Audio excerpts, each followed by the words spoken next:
Hello, everyone, and welcome back to Speak English Easy. I'm Mike, and today we're diving into something that affects every single one of us: the power of discipline. Whether you're learning English, trying to get fit, building a business, or working toward any meaningful goal, there's one factor that separates those who succeed from those who don't. Can you guess what it is?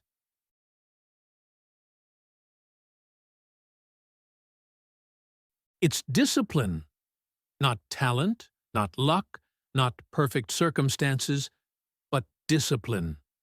The ability to do what needs to be done, even when you don't feel like doing it. Now, I'll be honest with you, I used to be terrible at this. I'd start learning something new with huge enthusiasm, practice for a few days, maybe a week, and then nothing. Sound familiar? Maybe you've experienced this with English learning. You download an app, buy a course, promise yourself you'll practice every day. But somehow, life gets in the way. Before you know it, weeks have passed without any practice. Well, today we're going to change that.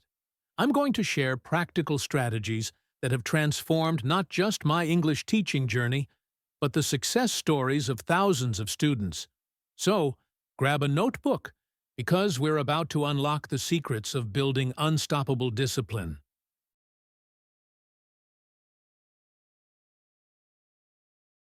Let's start with a reality check.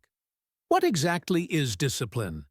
Most people think discipline means being harsh with yourself, forcing yourself to do things you hate, living like a robot. But that's completely wrong, and it's why so many people fail. Real discipline is actually about freedom. It's about creating systems that make success inevitable. It's about building habits that serve your future self, even when your present self wants to take the easy path. Think about it this way. When you're disciplined with your English practice, you're not restricting yourself. You're actually giving yourself the freedom to communicate confidently, to understand movies without subtitles, to travel anywhere in the world and connect with people. But here's the thing that most people don't understand. Discipline isn't something you're born with or without. It's a skill, just like learning English. And just like any skill, it can be developed, strengthened, and mastered. The problem is, we've been taught to think about discipline all wrong. We try to rely on motivation, which is like trying to fuel a car with emotions. Motivation gets you started, but discipline keeps you going when motivation runs out. So how do we build this skill? Well, it starts with understanding that discipline is really about making better decisions consistently. And the good news is, there are proven strategies to make those better decisions almost automatic.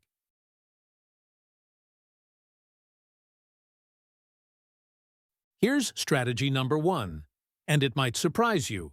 Start ridiculously small. I'm talking about habits so small they feel almost silly. Want to read more English books? Don't commit to reading for an hour. Commit to reading 1 page. Want to improve your speaking? Don't plan hour-long conversation sessions.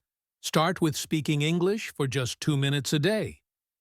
Why does this work? Because your brain is designed to resist big changes. When you try to do too much too fast, your brain sees it as a threat and creates resistance. But when you start small, you sneak past that resistance. Let me share a story. One of my students, Maria, wanted to improve her English listening skills. She tried watching full English movies, but always gave up after 20 minutes because it was too overwhelming. So I challenged her to watch just 3 minutes of English content every day. Just 3 minutes. She could handle that. After 2 weeks, she naturally started watching for 5 minutes, then 10, then 15.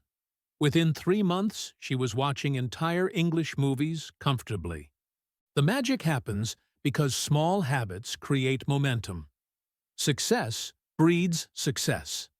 When you complete that tiny habit, your brain releases feel-good chemicals that make you want to do it again tomorrow. Here's what I want you to do right now. Think about one area where you want more discipline. Maybe it's English vocabulary, exercise, or reading. Instead of planning something big, make it so small you can't fail.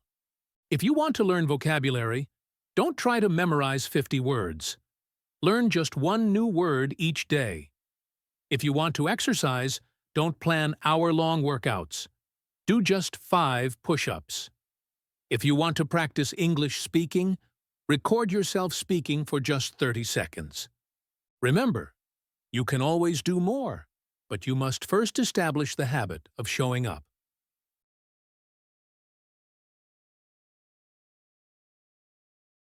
Strategy number 2 is something most people completely ignore, but it might be the most powerful: designing your environment for success. Your environment is constantly influencing your behavior, usually without you realizing it. If your phone is next to your bed, you'll check it first thing in the morning. If there's junk food in your kitchen, you'll eat it. If your English books are buried in a closet, you won't study. But here's the beautiful thing. You can hack your environment to make good choices easier and bad choices harder. Let me give you some practical examples. If you want to practice English listening, put your headphones right next to your coffee maker. When you make your morning coffee, you'll see them and remember to listen to an English podcast.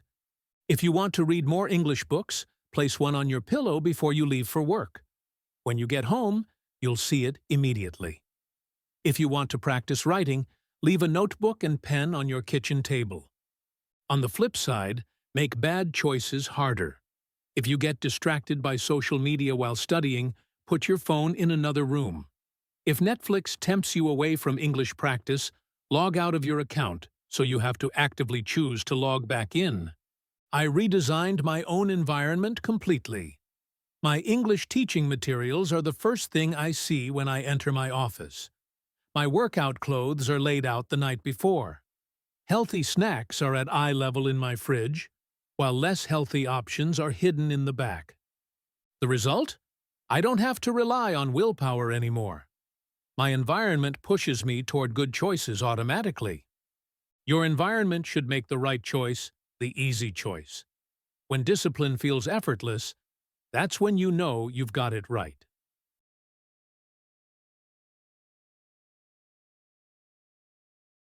Here's strategy number 3, and this one changed everything for me. Manage your energy, not just your time. Most people schedule their most important activities for whenever they have free time. Big mistake. Free time often means leftover time, when your energy is already depleted. Your willpower and focus are like a battery that drains throughout the day. Every decision you make, every temptation you resist, every task you complete, it all uses up your mental energy. So here's what successful people do differently. They identify their peak energy hours and protect them fiercely. They do their most important work when they're at their strongest, not when it's convenient. For most people, this peak time is in the morning, within the first few hours of waking up. Your willpower is fully charged, distractions are minimal, and you haven't been worn down by the day yet. This is why I always recommend English learners practice their most challenging skills first thing in the morning. If speaking is your weakness, don't save it for the evening when you're tired. Do it right after breakfast when your mind is sharp. If writing is your goal, don't wait until after work when you're mentally exhausted. Wake up 20 minutes earlier and write when your creativity is flowing. But here's the key. You need to know your peak hours. Some people are night owls who think best in the evening. Some people have an energy surge after lunch. Pay attention to your natural rhythms and schedule accordingly. I also want to talk about energy drains, things that exhaust you unnecessarily.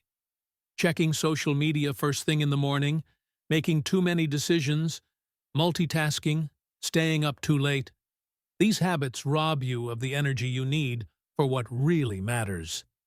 Start protecting your energy, like it's your most valuable resource, because it is.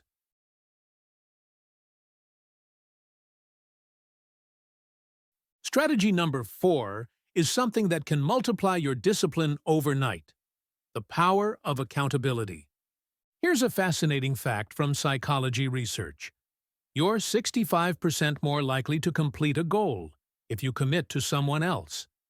But if you have specific accountability appointments with that person, your success rate jumps to 95%.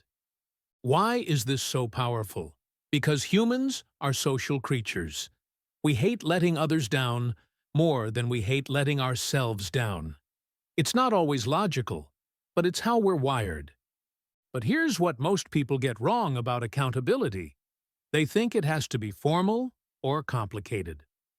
Not true. The best accountability systems are often the simplest ones. You could text a friend every day when you complete your English practice. You could post your progress on social media.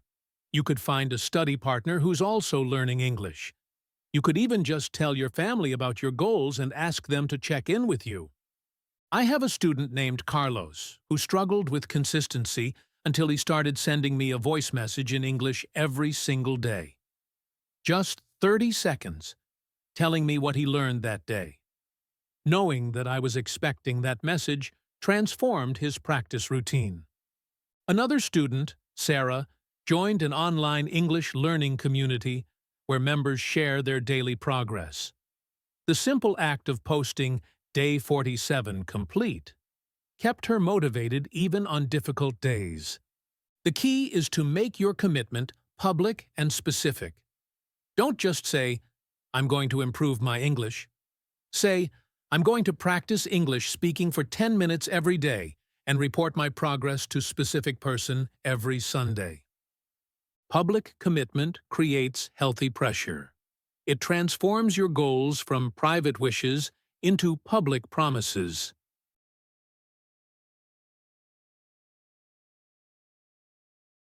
Strategy number 5 is about making discipline enjoyable: the strategic use of rewards. Your brain is constantly asking, "What's in it for me?" If the only reward for good behavior is more work, your brain will start resisting. But if you pair good habits with immediate rewards, you create a positive feedback loop. The key word here is immediate. Long-term benefits are great, but your brain needs instant gratification to build strong habits. So you need to engineer small rewards that you get right after completing your disciplined action. For example, after your English practice session, you could watch a funny YouTube video, have a special cup of tea, listen to your favorite song, or call a friend. The reward doesn't have to be big. It just has to be something you enjoy. I personally reward myself with 10 minutes of reading fiction after I complete my morning English teaching preparation. It's small, but it makes me look forward to the work because I know the reward is coming. But be careful about the type of rewards you choose. Avoid rewards that undermine your progress. Don't reward English study with mindless TV that puts you back in your native language. Don't reward exercise with junk food. Choose rewards that either align with your goals or are completely neutral. Some great reward ideas: listening to English music, taking a warm shower, enjoying a healthy snack, stepping outside for fresh air, or doing a quick meditation. You can also use bigger rewards for bigger milestones. Complete a week of consistent practice, treat yourself to a nice dinner, finish a challenging English book, buy yourself something you've been wanting. The goal is to train your brain to associate discipline with pleasure, not pain.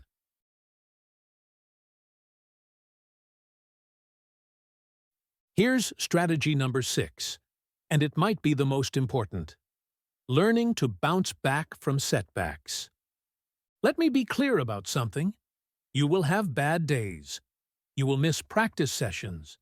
You will make mistakes. This isn't a character flaw. It's part of being human. The difference between people who succeed and people who give up isn't that successful people never fail. It's that they get back on track faster. Most people use one bad day as an excuse to quit entirely. They think, I missed yesterday, so I've already ruined my streak. I might as well give up. This is called the what the hell effect, and it's a discipline killer. Instead, treat setbacks like bad weather, temporary and expected. When you miss a day, don't waste energy feeling guilty. Just get back to your routine the next day as if nothing happened. I tell my students to follow the never miss twice rule.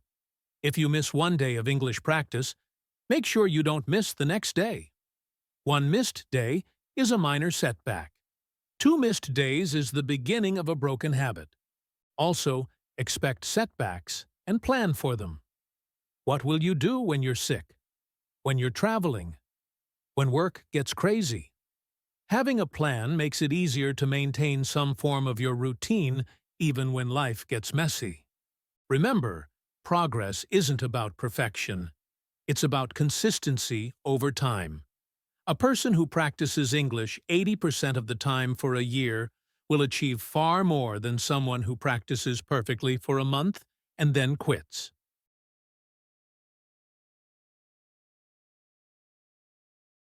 Let's wrap this up with the most important message. Discipline isn't about becoming a different person. It's about becoming the person you already are at your best, more consistently. You already have moments of discipline in your life. Times when you follow through, when you do the right thing, when you choose long-term benefits over short-term comfort. The goal is simply to have more of those moments. Start with one tiny habit. Design your environment to support it. Protect your energy for what matters most. Find accountability partners. Reward your progress. And when you stumble, get back up quickly. Your future self is counting on the decisions you make today. Every small act of discipline is a vote for the person you want to become. Thank you for watching Speak English Easy. If this video helped you, please like it and subscribe for more content on English learning and personal development. What's one small habit you're going to start today? Let me know in the comments below. I read every single one, and I'd love to hear about your journey. Until next time, keep learning, keep growing, and remember, discipline is the bridge between goals and achievement. See you in the next video!